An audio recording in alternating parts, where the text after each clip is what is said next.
Tara Boulevard. And I got the oxtail and rice and peas. I'm about to try it right now. And I'm gonna give you my honest opinion.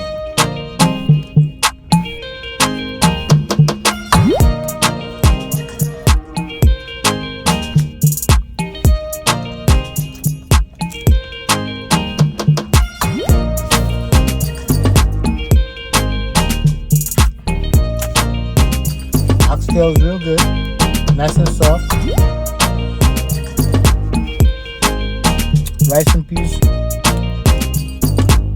it's real good. And I'm the type of person, I don't eat from a lot of places, a lot of restaurants, but this is real good. I recommend this place right here.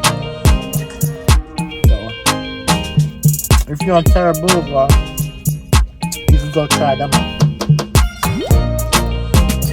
Thanks for watching, and I'll leave all the information in the description. Have a nice day.